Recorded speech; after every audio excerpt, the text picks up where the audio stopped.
Hey guys, तो मैं आज आपके लिए जो कहानी लेके आई हूँ वो है महात्मा बुद्ध और जयत्रसी की। बहुत ही इंटरेस्टिंग कहानी है, अंत तक बनी रहिएगा। 2500 बरस पहले की बात है। हिमालय पर्वत की तराई में कपिलवस्तु नामक एक राजा था। राजा शुद्धोधन वहां राज करते थे। महात्मा बुद्ध उन्हीं शुद्धोधन के पुत्र थे। उनकी माता का नाम महामाया था।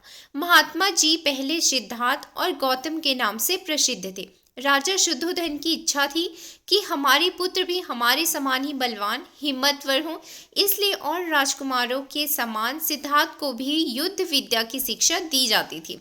राजकुमार काम सीखते तो थे, पर उनका मन और कहीं और रहता था। पढ़ने लिखने और धर्म की बातों पर विचार करने में ही अपना अधिक समय बिताते थे। अपने बगीचे के कोने में जाकर बैठ जाते और घंटों सोच विचार करते रहते थे।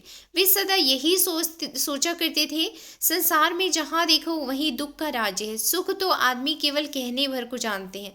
तब क्या किया जाए कि मैं भी सुख पाऊं और मेरे साथ दुनिया के सब लोग भी सुख पाएं। यही सब सोचते सोचते सिद्धार्थ का मन दुनिया से दूर होता गया। एक दिन राजकुमार सिद्धार्थ नगर में घूमने गए। रास्ते में उन्हें कई बूढ़े, रोगी और मुर्दे दिखाई दिए। उन्होंने उनकी हालात पर विचार किया। उनके मन में विचार उठा कि एक दिन मेरी भी ऐसी हालत हो जाएगी, मुझे भी ये दुख उठानी पड़े। उफ, दुनिया के चारों ओर किस प्रकार दुख का जाल बिछा हुआ है। इस जाल को तोड़कर निकल भागना कितना कठिन है। तब तो अभी से होशियार हो जाना चाहिए। उसी दिन सिद्धार्थ को दुनिया से ऐसी घृणा हुई कि वे उससे दूर होने के लिए छटपटाने लगे। उसी दिन रात को वे अपने माता पिता, स्त्री पुत्र, भाई बंधु सबसे रिश्ता नाता तोड़कर राजपाट का सारा सुख छोड़कर घर से निकल खड़े हुए।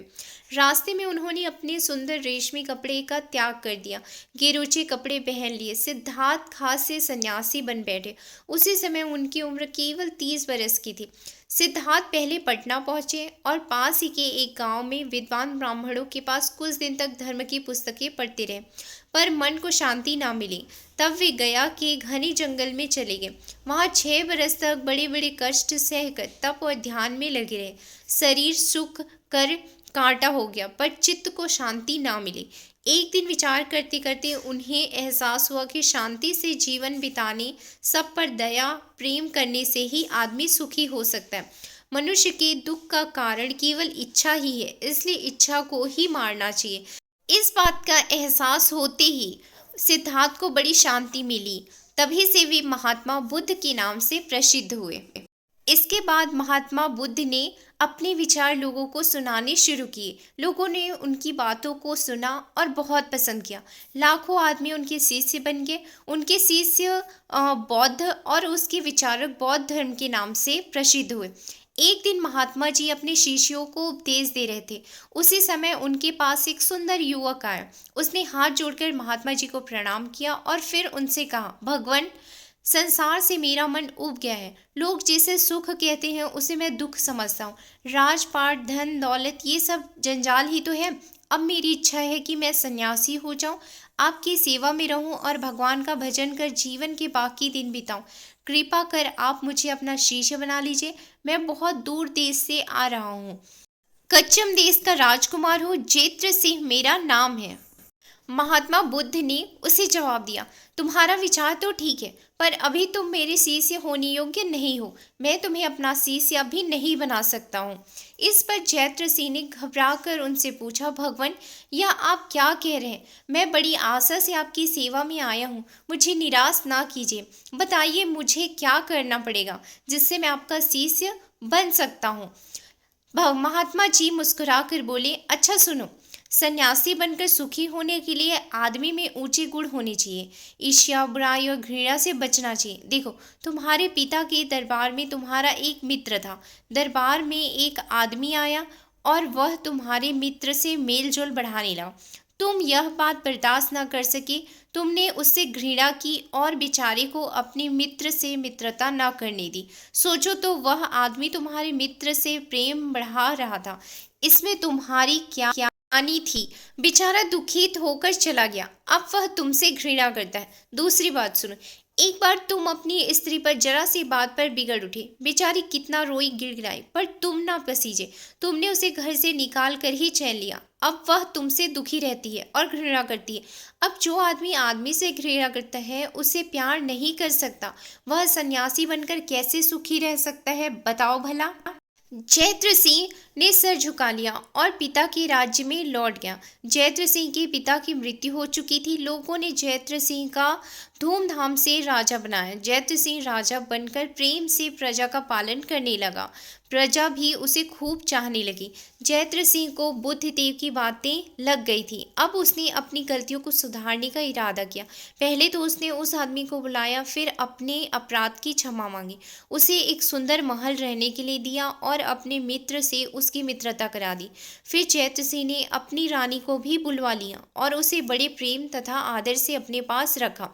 जैत्र सिंह के ये काम देख कुछ मतलबी आदमी नाराज हो गए, पर जैत्र सिंह ने उनकी नाराजगी से भी जरा भी परवाह नहीं की। तब वे लोग जैत्र सिंह के छोटे भाई को भड़काने लगे। उन्होंने उससे कहा, राजा बनने के योग्य तो आप ही हैं। यदि आप राजा बनने की इच्छा रखते हैं तो हम लोग आपकी सहायता करने के लिए तैयार हैं। जैत्र सिंह का भाई उनकी बातों में आ गया। तब सब लोगों की सलाह से आराध नामक एक क्षत्रिय को जैत्र सिंह की हत्या करने का काम सौंपा गया। जैत्र सिंह को यह सब मालूम हो गया। इसके बाद भी ना तो वो डरा और ना ही उसने अपनी सुरक्षा का कोई प्रबंध किया। एक दिन जैत्र सिंह ने देखा कि एक आदमी नंगी तलवार लिए महल में आ रहा है। उसे देखते ही जैत्र सिंह सावधान हो गया। हत्यारे ने उस पर वार कर दिया, पर इसी समय राजा के उसी मित्र तथा दूसरे मित्रों ने बिजली के समान लपक कर हत्यारे को पकड़ लिया। राजा साफ बच गया। जैत्र सिंह ने हत्यारे से पूछा, आराध, मैंने तुम्हारा क्या नुकसान किया है? तुम मुझे क्यों मारना चाहते हो? आराध ने जवाब दिया, आप बुरे लोगों से प्रेम करते हैं। आपसे मेरी ही नहीं, आपके कारण राज्य भर की हंसी हो रही है। जैत्र सिंह समझ गया कि हत्यारा अज्ञानी है, इस पर तो दया करनी चाहिए। तब जैत्र सिंह ने सब लोगों से कहा कि आप लोग इसे छोड़कर बाहर चले जाएं। उन लोगों ने वैसा ही किया। तब जैत्र सिंह ने आराध से कहा, आराध, तुम मेरे भाई हो, हम तुम एक ही हैं।